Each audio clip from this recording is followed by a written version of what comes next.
Hi everybody, this is Jeanette from Boricua Sewing Crafts.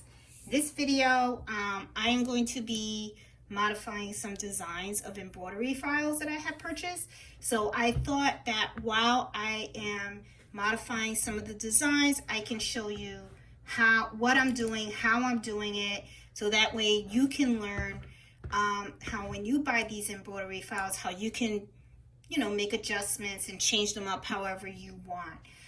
A little quick tip though before we start.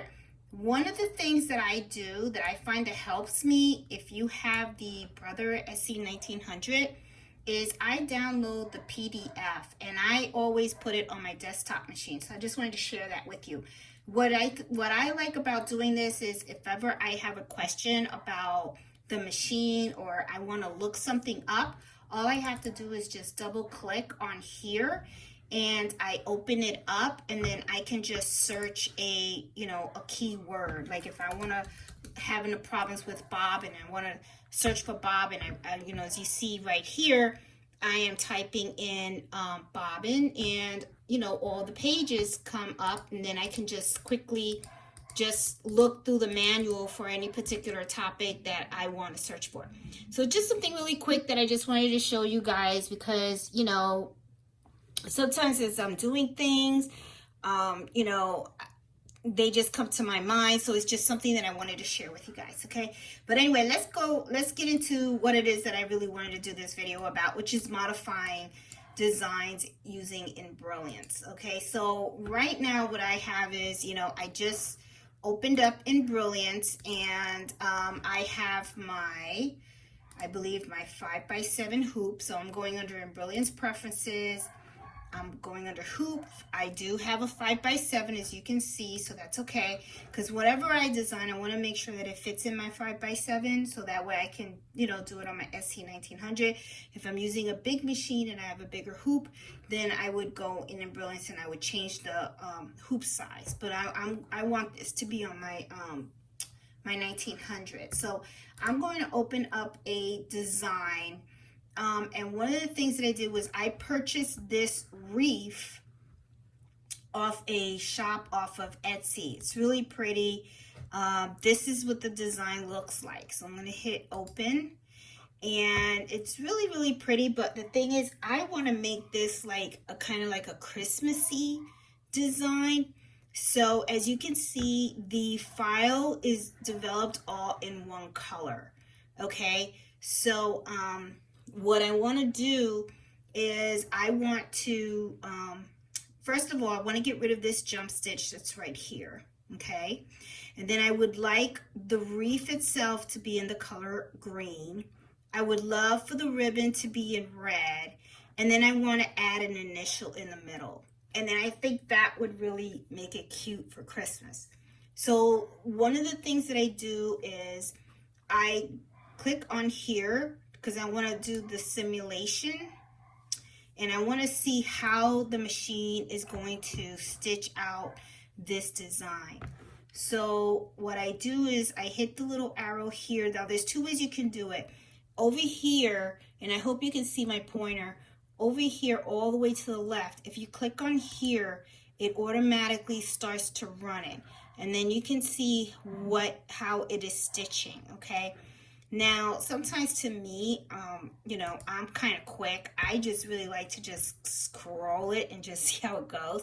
So this is usually what I do is I go up here and then I print it myself. And as you can see, this is the part where it's all green, right? So this is what I want all to be dark green. And then here is the area where I would like the bow to be red. This is where it starts to stitch out the bow, right? So the way I'm going to do this is, of course, I'm going to select this. I'm going to hit on color, okay? If you see, I'm on the right-hand side color. I'm going to put name. I'm going to put green. And I want it to be the 507 color. That is like an emerald green. Let me see, hit gold. There you go, emerald green, 507. Okay, because I really like that. It looks rich. But see, when I did this, because this is all like one step, right? it puts the whole thing in green. So what I want to do is I want to stop at the green and I want to make the bow red, right? So I'm going to go back to where the stitch simulator is, right? Click on that. You see I got my little arrow. So I'm going to scroll all the way, and you see all of this is perfect. Now, as you see right here, let's start right here. See out here there's a jump stitch from one end to the other? Okay, so I'm going to go back, and then right here I'm going to lightly hit until I see that jump happen. Keep hitting the forward button. Now, see, that's the jump. So I'm going to go back, and then right here I'm going to hit that stop button. And then I'm going to pick another color. I'm going to pick the color black. Okay. And then I'm going to hit OK. Now, if you notice right here, see the jump stitch is gone. But now what I want is from here, I want it to start green again. And then go all the way. And then I want it to stop till the bow, and then the bow I want it to turn red. Okay, so I just want you to follow how, you know, just watch how I'm doing these steps, so that way you can kind of understand how to manipulate some of these stitches so that you can modify them the way you want. Here I go, see, it's stopped. Then right here is where it is. So I want to go here, here, here, here. There you go. Okay, so bang. See, it went right here. So here is when I want to do the green again.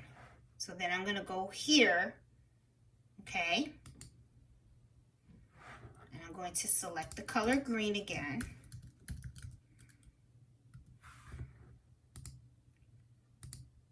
Mint green. Emerald green, I'm sorry. There it is. Hit OK. There.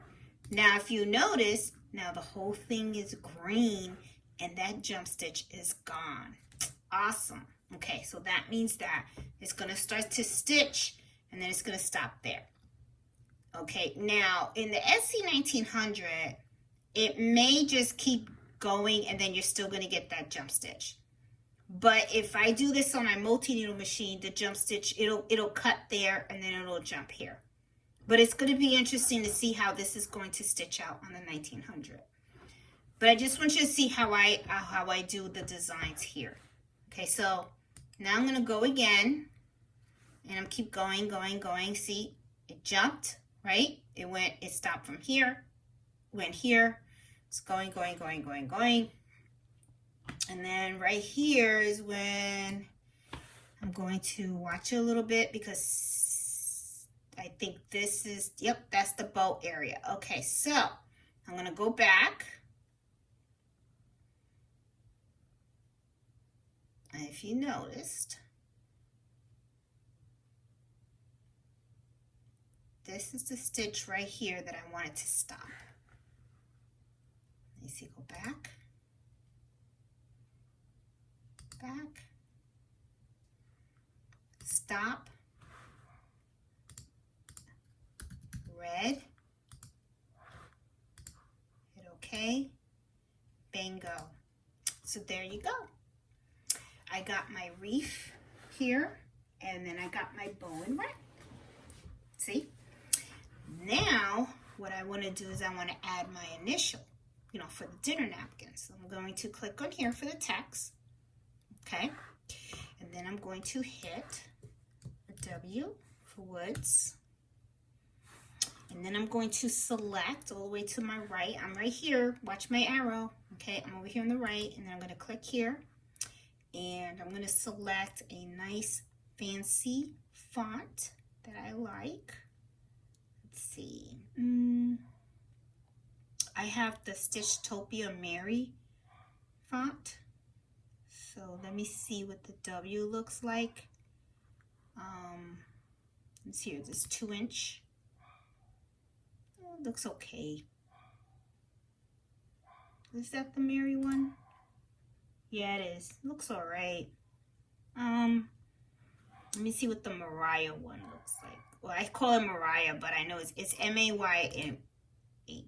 Oh, I like that one better. Okay, so that one's way too big. That's a 2-inch, so I'll have to do 1.5 inches. Perfect. I like that W. I think that W looks better. So then what I do is I just going to change the color. And I'm going to make that a gold.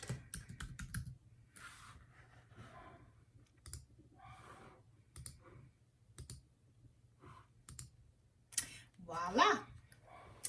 There goes the design for my dinner napkin. Very Christmassy. I got my red bow, I got my green wreaths, and I got my gold letter. So anyway, and then what I do here is also, because, you know, I sell these, right? So what I usually do is when you do a file save as, I always do stitch and working, okay? So what stitch and working is going to do, it's going to give you the stitch file, which is the PES file, for you to do this file.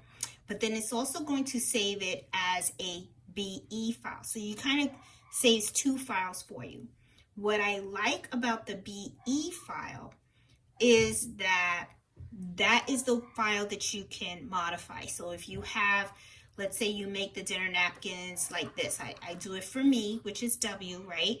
But let's say I have a customer that goes ahead and wants to order one, but they want it with the letter P or the letter A, some other. I can open up the BE file, and then all I have to do is just change the initial, because I already have the design tab. All I need to do is just change the initial and then just save it as a PES, and I'm good to go. And all I have to do is take it to the SC1900 and stitch it out.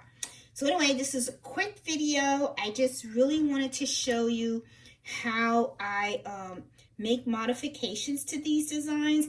They're not hard at all. It's just a little time consuming, but it's okay. I mean, you know, you get to make designs your own. So one of the things that I do like about Embrilliance Essentials is, you know, it gives you the capability to play around with different files that you buy and, you know, customize them for yourself. So anyway, hope you like this video. Give it a thumbs up, and you know, happy embroidery, and subscribe to my channel if you haven't. And also, I have a Facebook group. You're welcome to please join the Facebook group. It's a really great group of people who love embroidering and love sewing and love encouraging and, you know, teaching each other. So the embroidery Facebook group is called Happy Hour Embroidering Adventures.